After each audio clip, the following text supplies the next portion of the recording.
Hi, and welcome to HEMAchat.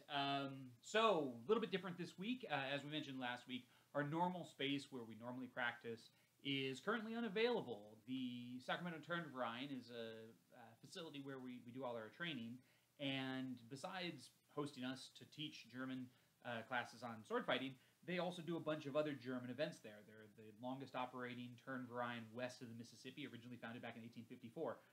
They predate modern Germany. Let me tell you, I know what the Holy Roman Empire is like as a result of some of my interactions there. But the reason I bring that up is that it's Oktoberfest this weekend, and so they are currently redecorating where we normally train for a banquet hall where people are going to enjoy beer and bratwurst and, you know, the typical kind of German Oktoberfest experience. In addition to that, I'm here in Northern California. I don't actually live in Sacramento. I'm a bit west of there. And so I'm in the area that's relatively close to all of the wildfires that have been going on in Northern California. Actually, just a city over, one of the fires, the Atlas Fire, is starting to push up against the city, and so there's always a little bit of fear. So what I'm saying is, it's been kind of a crazy week, and class, our video today is going to be a little bit different. Obviously, Seiji isn't with me today, and so we're just going to go. But I'm here at my home. We're gonna look today a bit at some video. We're gonna actually go over our older rose video. I was looking through materials and realized, I've been meaning to talk about the rose for a while now, and today seemed like a great opportunity to do that. But before we get started on that, I'm just having fun here because you go through your things sometimes and you find older training materials. This is a book that when I first started into sword work back in 1997, of all things, and has some really interesting, funny stuff. Honestly, we all start somewhere, and that place is usually pretty awful, and mine definitely was.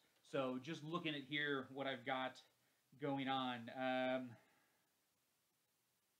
have no idea even what I was trying to do with this. It's a number of different references to guard postures. I don't know what this was. Just looking through on this. Sorry, bear with me on a moment. Don't look at things right before you start videoing. This is the lesson of the day. Pardon if my dog starts to bark in the other room. Oh yeah, this is great. So this was from a group that I originally started with, the Western Circle of the Sword. You can still find these guys if you go looking for them on the internet. They're still around there. They're various ranks of training. Trainee to green braid, which is a swordsman, to white rope, which is a basic swordsman. I'm not sure how those go back to back. Red rope, a skilled swordsman, or you can get your red ring, which is a skilled sword dancer. Silver chain and silver ring, intermediate swordsman and sword dancer. And then copper chain, copper ring for advanced, and gold chain, gold ring. These guys were fun. They still do some stuff. Definitely one of those groups that's working with swords, but not really looking at trying to do anything historical. Yeah, July 3rd, 1997. That was the first day that I picked up a sword and did anything. What did we learn? Ooh, the 5 traditions of the Western Circle of the Sword. The warrior's greeting, shake a hand, look him in the eye. The sword honor. I don't remember exactly what sword honor and sword respect was. The give and steal, how to pass a sword. And the sword salute. Yeah, great stuff. What do we got? Basic cuts, 2 head cuts. 2 neck cuts, 2 decapitation cuts, 2 leg cuts, and 1 thrust. The basic blocks, 2 head blocks, 2 neck blocks, 2 decapitation blocks, 2 leg blocks, and 1 thrust block. These are great. This stuff really is, when you read Lichtenauer, or you read Meyer, and their references to don't parry, this is what they mean, this guy's stuff. Where, I'm going to parry like way off to the side. Not at you, but to the side, because that makes me safe.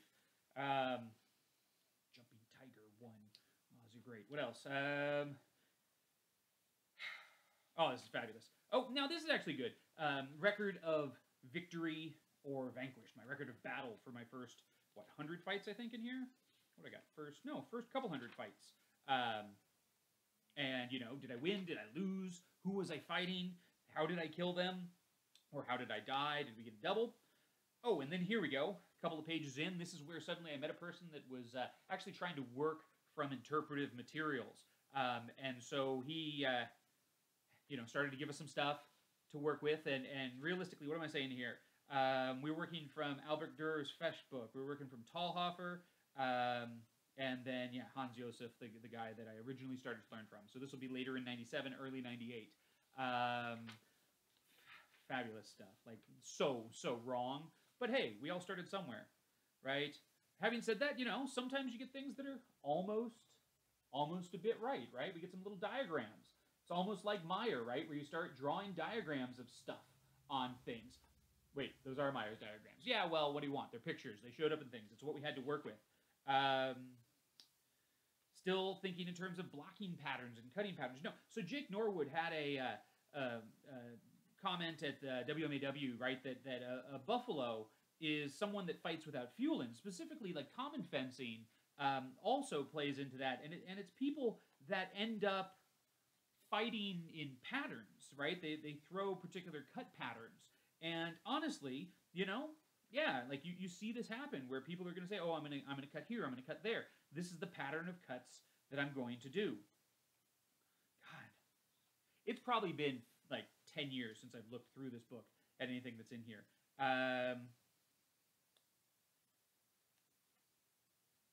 Entries in Sword Journal. I should go back and read these and see what I was saying about myself.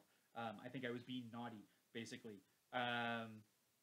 Not focusing well enough. Anyway, that is, you know, the things you find when you're looking through stuff right before a video starts. So great.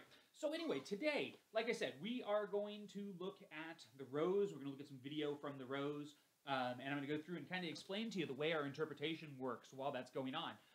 The other thing I want to talk about before we get into it, there was some interesting interactions on the HEMA Alliance and specifically HEMA International discussion on Facebook this week, and a topic that came up, and I don't want to get into the politics of it, but there's a guy out of Greece, Georgios, I'm probably mispronouncing his name, and I apologize for that, but works on doing kind of a recreation of Byzantine fencing, and there's no manuals. He's working from the surviving artwork and any kind of archaeological finds.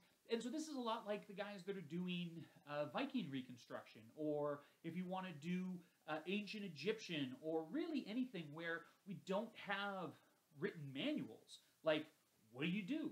Is that HEMA, or is that experimental archaeology? Now, personally, I come on the side of, that's experimental archaeology. You can try and put together a fighting system by looking at pictures and how people move. There's only so many ways to throw a cut, whether it's Japanese or German, you're going to find certain strikes showing up.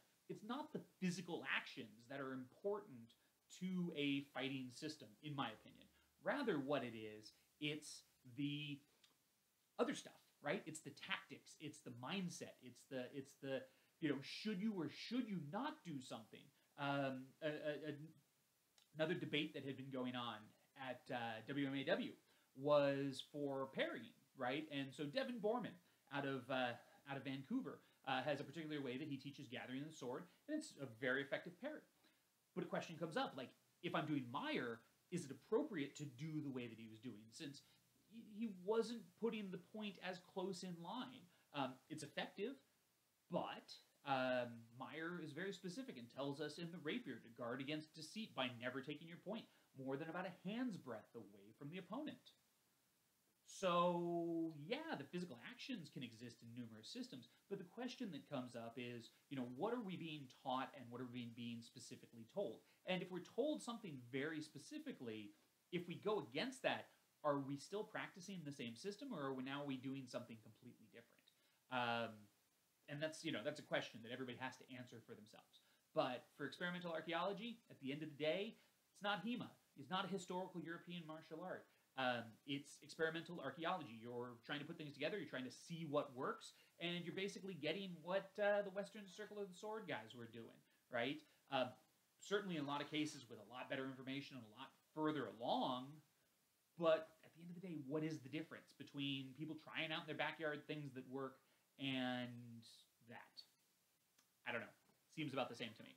So anyway, we're going to go in, we're going to look at our video this week. Like I said, is a previous one that we've recorded in the past, and I'm just going to kind of give you some commentary as we go through it. It is Meyer's Rose, and specifically, it's going to be our interpretation of it and what we have going on. So let's go ahead and we're going to get that started.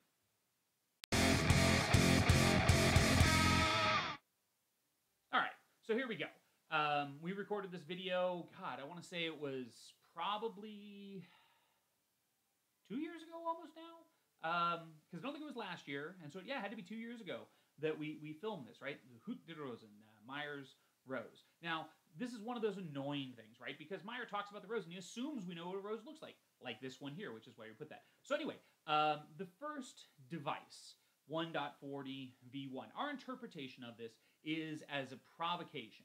We're coming in and we're trying to provoke a response from our opponent who is standing in Garada Versetza. Now, that motion where I go around the sword, right? I'm trying to keep my sword forward. Don't always do a great job of it. But that is the rose. It's that half circle. It's that petal that goes around. So here in a second when we cut over my shoulder, right, as I go over and under, right there, that was the rose, right? And it's that motion that we interpret as the rose. All the rest of the stuff is just variations on the theme. But so every single action in this video that we were trying to do was trying to make use of that circling from above to below on either side of the opponent, sometimes going over and then coming back, right? And playing around with it, sometimes successfully, sometimes not. Again, don't film videos after a long class with lots of training. You start to get really, really sloppy on what you're doing. So here we go. We got another one, right? This one's really easy. We were a little sloppy. We're definitely striking a little too high up in like a Breckfenster kind of bind instead of being in a Spreckfenster long point versus long point bind. But the idea is we come into a bind, he goes up, and I come through the rose below to get him in the chin. Okay?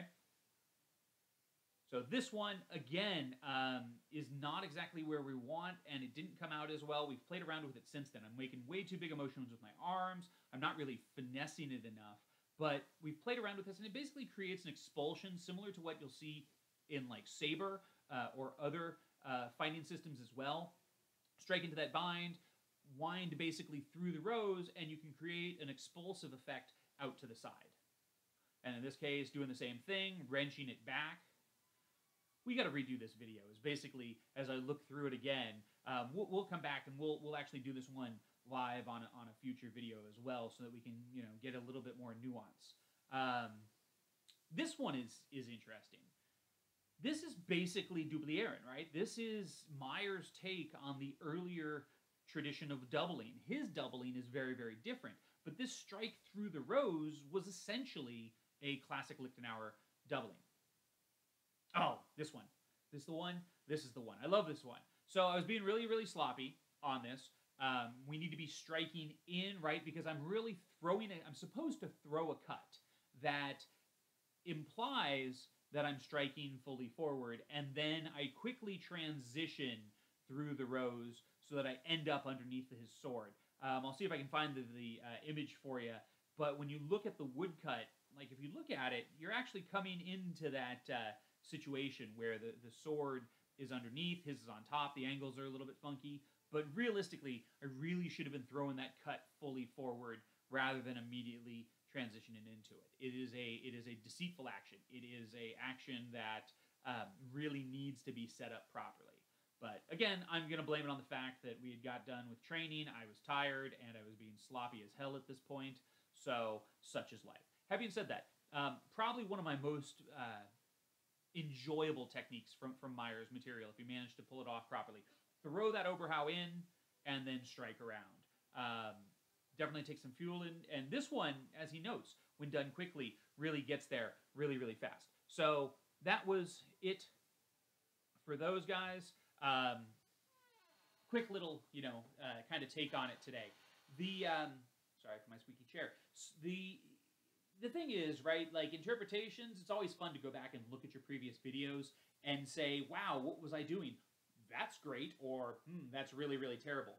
Today, looking through these at it, I find myself going, that's not as good as I remember it being. So, maybe we'll go through, we're going to make these videos again in the future. All right. So here's the thing. I don't really have anything else today. Like I said, it's been a busy week, so I apologize for that. Next week, we'll be back in our normal space at our normal time with our myself and Seiji working on material again. So if you do have a video that a technique that you'd like to see, make sure to hit us in the comments. and let me know. Hopefully today our audio issues have been a little bit better than usual. Another thing that I'm going to be working on here really, really shortly is some technique videos. We started filming on it, and hopefully they'll start going up once the editing and everything gets worked together on it. But basically, 3-minute techniques, right? So we're going to go through and we're going to approach each of Meyer's fundamental techniques in a video that's not more than 3 minutes, with the goal not necessarily being trying to recreate it exactly as Meyer tells us to do it in the text, but rather trying to understand it further and do it in a more live context and something that you can apply in more situations. So this is a lot for our own students for their training, but also for any of you that find it useful. Like I said, we've been working on those, started some filming. Once we get them out, try and get about one a day until we can work through. There's actually, quite a large amount of material to work through on that, and it should be a lot of fun and hopefully useful for you guys. As always, if you do have any questions, more than happy to answer them. Shoot us a message. I try and get back to people, as quickly as possible. But other than that, yeah, guys, it's, sorry for the short video today, but I do appreciate it. Those of you that take the time to watch, as always, if you can, like, subscribe, tell your friends, share us on Facebook. We want to do more videos for you. It is our mission. We're not going to miss, too many weekends. I will say, Thanksgiving, it'll be another pre-recorded video or something short like this. Hey, what do you want? My family's going to be here. No training during Thanksgiving. And then the holidays, we'll try and keep videos coming out during that as well and not let it get too messed up. Beyond that, guys, please like, subscribe, follow us on Facebook, ask questions, and we'll see you next time.